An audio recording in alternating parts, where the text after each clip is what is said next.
قل إن صلاتي ونسكي ومحياي ومماتي لله رب العالمين لا شريك له وبذلك أمرت وأنا أول المسلمين. السلام عليكم ورحمة الله وبركاته.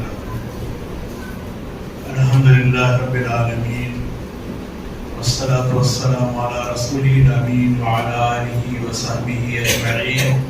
أما بعد، فأعوذ بالله السميع العليم من الشيطان الرجيم. كل نفس ذائقة الموت وإنما توفون أجوركم يوم القيامة ومن زحزح عن النار وأدخل الجنة فقد فاز وما الحياة الدنيا إلا متاع الغرور.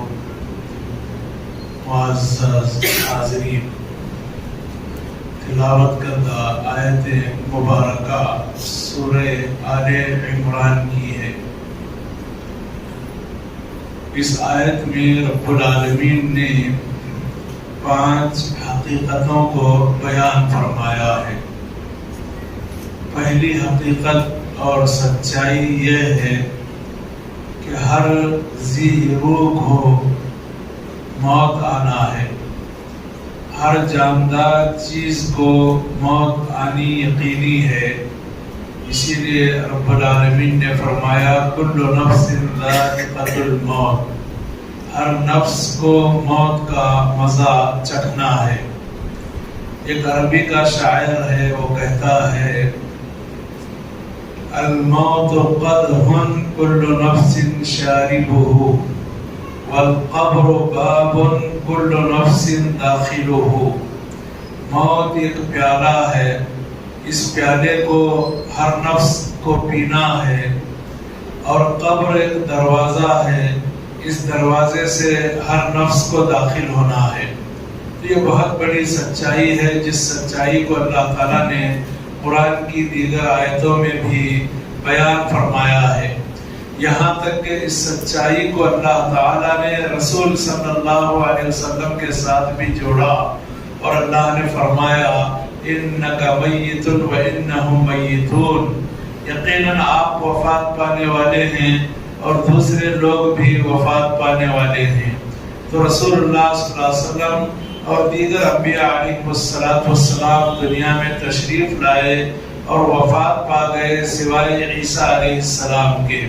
عیسیٰ علیہ السلام کو آسمان پر اٹھا لیا گیا۔ اللہ تعالیٰ نے اپنی قدرت سے عیسیٰ علیہ السلام کو قاتلوں کے مکر سے بچا لیا، آسمان پر اٹھا لیا، اور قیامت سے قریب 10 بڑی نشانیوں میں سے ایک نشانی بن کر عیسیٰ علیہ السلام زمین پر نزول فرمائیں گے۔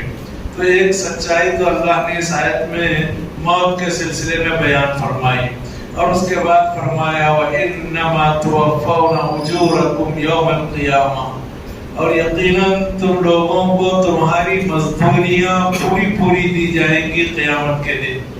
آدمی جو بھی خیر کیا ہوگا اس خیر کی اسے مزدوری ملے گی، اسے اجر ملے گا، اور جو کچھ شر کیا ہوگا اس کا بھی وہ بدلہ پائے گا۔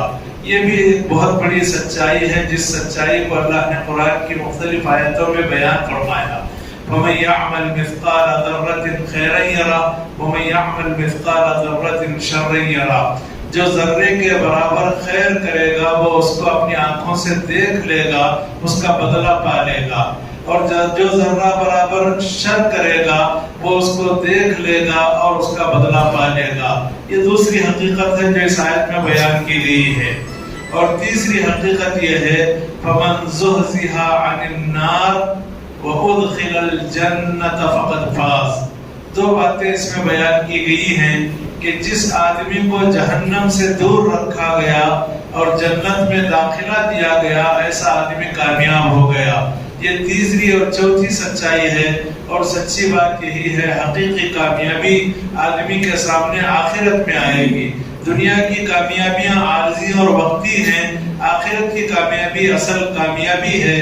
اسی لیے اللہ تعالیٰ نے فرمایا قد افلح من تزکا وذکر اسم ربہ فصلی، یقیناً کامیاب ہوا جس نے تزکیہ کیا اور اپنے رب کے نام کا ذکر کیا اور نماز پڑھا۔ بل تؤثرون الحیات الدنیا والآخرۃ خیر وابقیٰ، بلکہ تم دنیاوی زندگی کو ترجیح اور اہمیت دیتے ہو، حالانکہ آخرت بہتر ہے اور تا دیر باقی رہنے والی زندگی ہے۔ اور پانچویں حقیقت اللہ رب العالمین نے یہ بیان فرمائی وَمَا الْحَيَاةُ الدُّنْيَا إِلَّا مَتَاعُ الْغُرُورِ، دنیاوی زندگی ایک دھوکے کی زندگی ہے۔ انسان اس زندگی کے اندر بہت سے دھوکے کھاتا ہے، اور اگر زندگی کو ہی سب کچھ سمجھتا ہے تو یہ سب سے بڑا دھوکہ ہے۔ تو اللہ تعالیٰ نے ان پانچ حقیقتوں کو بیان کیا۔ میں نے اس آیت کا انتخاب موت سے متعلق کیا ہے چونکہ اس میں موت کا ذکر ہے، تو آج انشاءاللہ مختصر طور پر آپ کے سامنے میت کے ضروری مسائل بیان کیے جائیں گے۔ اللہ کا یہ فضل ہے، اس کا احسان ہے کہ اللہ نے جس طرح زندوں کے حقوق بیان کیے، اسی طرح اللہ نے مرے ہوئے لوگوں کے بھی حقوق اللہ تعالیٰ نے زندوں پر عائد فرمائے۔ ایسا نہیں ہے کہ کسی کا انتقال ہو جائے اور وہ بے یار و مددگار ہو جائے، بلکہ انسانوں پر اللہ تعالیٰ نے حقوق رکھے ہیں، ذمہ داریاں رکھی ہیں۔ تو ان حقوق میں سے ایک حق میت کا یہ ہے کہ میت کو غسل دیا جائے، اور دوسرا حق یہ ہے کہ اسے کفن پہنایا جائے، تیسرا حق یہ ہے کہ میت کی نماز جنازہ پڑھی جائے، اور چوتھا حق یہ ہے کہ میت کو دفن کیا جائے۔ اور یہ شرعی لحاظ سے فرض کفایہ ہے، یعنی چند لوگ اگر اس فریضے کو انجام دیں گے سارے لوگ گناہ سے بچ جائیں گے۔ اگر کسی نے بھی یہ فریضہ انجام نہیں دیا تو سارے لوگ گناہگار ہو جائیں گے۔ اگر بچہ مردہ پیدا ہو جائے اور 4 مہینے سے پہلے کا ہو تو اسے غسل نہیں دیا جائے گا۔ 3 مہینے یا 4 مہینے ابھی جان نہیں پڑی ہے اس کے جسم میں، وہ اگر ساقط ہو جائے اور وہ اگر سامنے اسے لایا جائے تو اس کی نماز جنازہ نہیں پڑھی جائے گی اور نہ ہی غسل دیا جائے گا، صرف کفن پہنایا جائے گا اور دفنا دیا جائے گا۔ یہ بچے کے تعلق سے ہے۔ اور اگر 4 ماہ کے بعد کا بچہ ہو اور وہ مردہ پیدا ہو جائے تو اس کی نماز جنازہ بھی پڑھی جائے گی، غسل بھی دیا جائے گا، کفنایا جائے گا اور دفنایا جائے گا۔ یہ چاروں باتوں پر عمل ہوگا۔ غسل کا جو طریقہ ہے اس کے سلسلے میں ضروری باتیں جاننا ضروری ہے۔ میت کو مناسب جگہ پر لٹا دینا چاہیے، اور میت کے کپڑے اتار دینے چاہیے، اور شرمگاہ پر سطر کرنا چاہیے۔ پھر میت کے سر کو پکڑ کر اٹھایا جائے ایسے کہ وہ بیٹھنے کے قریب ہو جائے، یعنی پیچھے گردن پر اس طرح ہاتھ رکھ کر تھوڑا سا اٹھایا جائے ایسے کہ بیٹھنے کے قریب ہو جائے۔ پھر اس کے پیٹ کو دباتے ہوئے ہاتھ پھیرا جائے، یعنی گندگی جسم سے نکال دی جائے۔ پیٹ پر ہاتھ رکھیں گے گندگی جسم سے نکل جائے گی۔ پھر چھوٹی ضرورت اور بڑی ضرورت کی جگہ کو اچھی طرح دھو دیا جائے۔ اگر گندگی نکلے تو کپڑے سے صاف کر دیا جائے۔ پھر دل میں غسل دینے کی نیت کر لی جائے۔ جو غسل دینے والے ہیں غسل دینے کی نیت کر لیں، اور نیت کا مطلب یہ ہے کہ دل سے ارادہ کریں کہ میں غسل دے رہا ہوں، اور بسم اللہ کہہ کر نماز کے وضو کی طرح وضو کرائیں۔ لیکن یہ بات یاد رہے کہ منہ اور ناک میں پانی نہ ڈالا جائے، گیلا ہاتھ دھمایا جائے، اور یہ ہاتھ بھی کپڑے سے بندھا ہو۔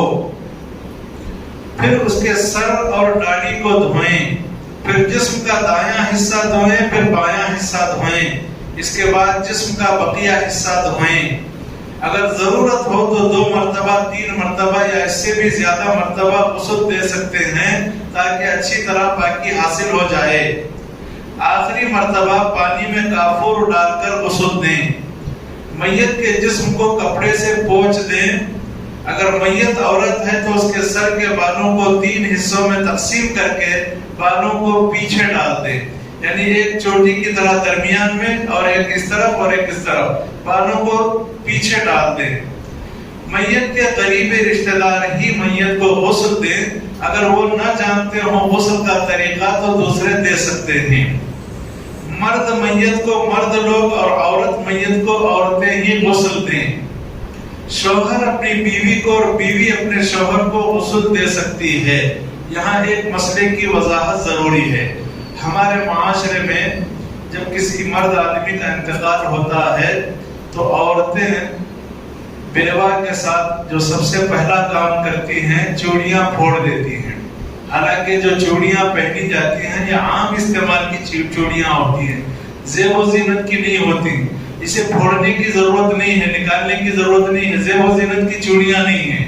اور دوسرا کام یہ کرتی ہیں خواتین کہ شوہر سے میت سے پردہ کراتی ہیں, اور یہ کہتی ہیں یا لوگ یہ کہتے ہیں کہ روح قبض ہوتے ہی رشتہ ختم ہو گیا, لہذا اب پردہ کرنا چاہیے. یہ مسئلہ بھی صحیح نہیں ہے. اگر ایسی بات ہوتی تو پھر میت کو شوہر اپنی بیوی کو اور بیوی اپنے شوہر کو غسل نہیں دے سکتی تھی, حالانکہ میت کو غسل دونوں ایک دوسرے کو دے سکتے ہیں. اور اگر رشتہ ختم ہو جاتا تو پھر انتقال کے بعد, شوہر کے انتقال کے بعد بیوی کو جو جائیداد ملے گی کس بنیاد پر ملے گی؟ اگر رشتہ ختم ہو گیا تو پھر جائیداد ملنا نہیں چاہیے. تو اس کا مطلب یہ ہے کہ بیوی ہونے کی وجہ سے شوہر کی جائیداد میں حصہ ملے گا, 4واں حصہ یا 8واں حصہ, اس کی تفصیل الگ ہے. اور اسی طرح قیامت والے دن جب اللہ رب العالمین نے ایک منظر پیش فرمایا ہے, فَإِذَا جَاءَتِ الصَّاخَّةُ يَوْمَ يَفِرُّ الْمَرْءُ مِنْ أَخِيهِ وَأُمِّهِ وَأَبِيهِ وَصَاحِبَتِهِ وَبَنِيهِ. یاد کرو اس دن کو جس دن کے کان کے پردے پھٹ جائیں گے اور آدمی اپنے بھائی سے بھاگے گا, اپنے ماں سے, اپنے باپ سے اور اپنی بیوی سے اور اپنی اولاد سے بھاگے گا. جب رشتہ ختم ہو گیا تو پھر بیوی کا سوال باقی نہیں رہا.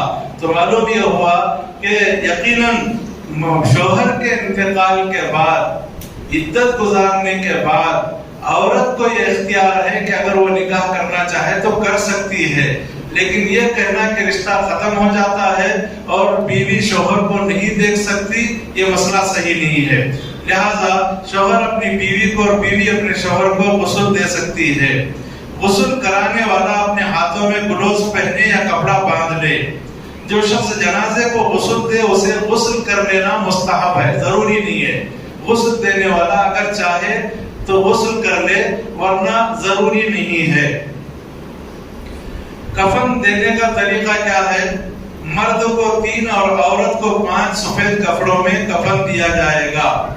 تینوں کپڑوں کو ایک پر ایک بچھا دیا جائے, پھر میت کو اس پر لٹا کر پہلے کپڑے کا سیدھا جانب پھر بایاں جانب اٹھا کر میت پر ڈال دیا جائے. چادر بچھائی جائے, تینوں چادریں لگاتار, اور اوپر والی چادر میت کے اوپر دائیں اور بائیں سے لپیٹ دی جائے. اسی طرح دوسری چادر دائیں اور بائیں, تیسری چادر دائیں اور بائیں لپیٹ دی جائے. اور سر, کمر اور پیروں کے پاس کپڑا باندھ دیا جائے, سر کے پاس اور کمر کے پاس اور پیروں کے پاس, تاکہ کفن کھلنے نہ پائے. عورت کو 5 کپڑوں میں کفن دیا جائے جن میں اوڑھنی, قمیص, ازار اور 2 چادریں ہوں گی. تو عورتوں کے لیے 2 اضافہ ہے. اس کی وجہ یہ ہے کہ ایک تو سر باندھنے کے لیے اوڑھنی سے سر باندھا جائے گا, سر کے بالوں کو باندھا جائے گا, اور دوسرا سینے پر قمیص ڈالی جائے گی, اور تیسرا ازار استعمال کریں یا لگاتار 3 چادریں عورتوں کے لیے بھی استعمال کریں. تو عورتوں کے لیے 5 کپڑے ہیں. غسل اور کفن دینے کے وقت میت کی سطر پوشی میں بے احتیاطی نہیں ہونا چاہیے. ایک اور مسئلہ ہے کہ جو لوگ بھی غسل دیں وہ امانت دار ہوں. میت کے جسم پر اگر کوئی عیب ہے, کوئی بیماری ہے, کوئی پھوڑے پھنسی ہیں, کوئی ایسی بات ہے جو بتانے کی نہیں ہے, لوگوں کے سامنے بتاتے نہ پھریں, بلکہ امانت داری کا ثبوت دے اور اسے راز میں رکھیں. امانت دار آدمی غسل دے.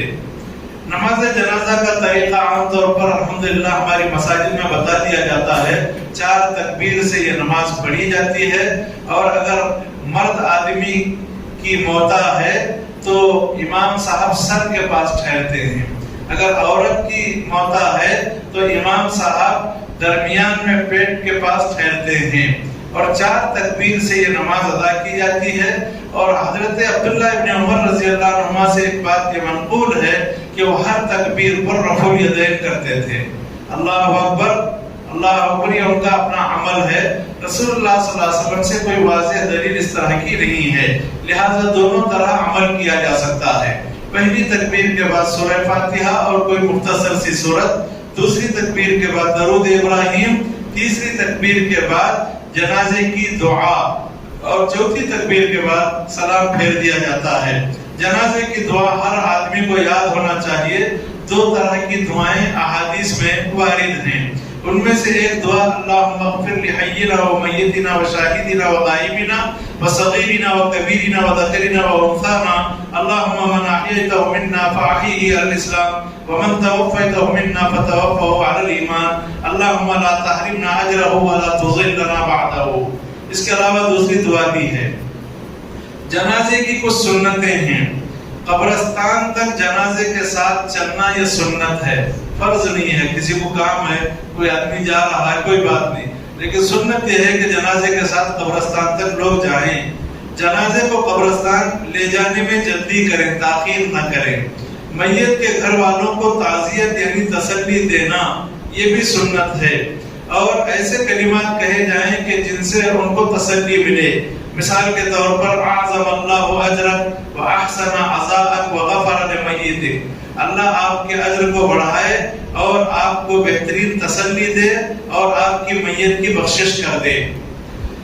مردوں کے لیے قبروں کی زیارت کرنا اور زیارت کے وقت یہ دعا پڑھنا مسنون ہے، السلام علیکم اہل الدیار من المؤمنین والمسلمین وإنا انشاءاللہ بكم للاحقون ويرحم الله المستقدمین منکم منا والمستأخرین نسأل اللہ لنا ولکم العافیہ۔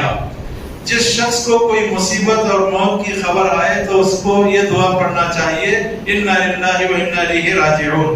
اخیر میں ایک نقطے پر میں اپنے درس کو ختم کر رہا ہوں، وہ نقطہ یہ ہے جنازے سے متعلق کچھ کام ممنوع ہیں، ان سے بچنا ضروری ہے۔ مصیبت کے وقت ناراضگی کا اظہار کرنا، یعنی اللہ سے ناراضگی کا اظہار کرنا، بلند آواز سے رونا منع ہے۔ یقیناً غم انسان کو ہوتا ہے، افسوس ہوتا ہے، آنسو بہتے ہیں، یہ سب صحیح ہے، لیکن بلند آواز سے رونا، آواز نکال کر رونا یہ صحیح نہیں ہے۔ سینہ کوبی کرنا یعنی سینے کے کپڑے پھاڑنا، سینہ کوبی کرنا، سینے پر مارنا یہ صحیح نہیں ہے۔ چہرے پر مار لینا وغیرہ حرام ہے۔ قبروں پر چلنا اور بیٹھنا دونوں منع ہے۔ قبروں کے اوپر سے چلنا جان بوجھ کر اور قبروں کے اوپر بیٹھنا یہ دونوں چیزیں حرام ہیں۔ قبرستان میں نماز پڑھنا حرام ہے، البتہ تازہ قبر پر نماز جنازہ پڑھ سکتے ہیں، یعنی مطلقاً قبرستان میں قرآن کی تلاوت جائز نہیں ہے اور نماز پڑھنا جس میں رکوع اور سجدہ ہے جائز نہیں ہے۔ ہاں اگر کسی کی نماز جنازہ چھوٹی ہے اور کوئی قریبی آدمی ہے اور جنازہ تازہ ہے تو نماز جنازہ قبرستان میں جا کر پڑھی جا سکتی ہے۔ قبروں پر مسجدیں بنانا جائز نہیں ہے۔ اللہ کے رسول صلی اللہ علیہ وسلم نے یہود اور نصارہ پر لعنت بھیجی ہے اور اس کی یہی وجہ بتائی کہ ان لوگوں نے اپنے نبیوں کی قبروں کو مسجدیں بنا لیا، سجدہ گاہ بنا لیا۔ اور قبروں کو پختہ کرنا حرام ہے، یعنی مضبوط اینٹ سے اور کچی اور گارے وغیرہ سے پختہ کرنا یہ بھی ناجائز ہے۔ عورتوں کو قبرستان جانا حرام ہے۔ جنازے کے پاس آوازیں بلند کرنا درست نہیں ہے، اور ہمارے معاشرے میں بہت سارے کام کیے جاتے ہیں جو سنت کے خلاف ہیں، جیسے کسی کی روح قبض ہو جاتی ہے تو اس کے بعد لوگ اطراف میں بیٹھ کر پارے تقسیم کرتے ہیں، قرآن کی تلاوت کرتے ہیں اور قرآن ختم کرتے ہیں اور پھر بخشتے ہیں۔ یہ طریقہ کار ثابت نہیں ہے۔ تو بہرحال جو چیزیں غلط ہیں ان کی تردید ہونا چاہیے اور ان چیزوں سے بچنا چاہیے۔ یہ مختصراً میت کے حقوق تھے جو آپ کے سامنے پیش کیے گئے۔ اللہ تعالیٰ سے دعا ہے رب کریم ہمیں مسائل کو سمجھنے اور سمجھ کر عمل کرنے کی توفیق عطا فرمائے. آمین. وآخر دعوانا الحمدللہ رب العالمین وصلی اللہ علیہ وسلم.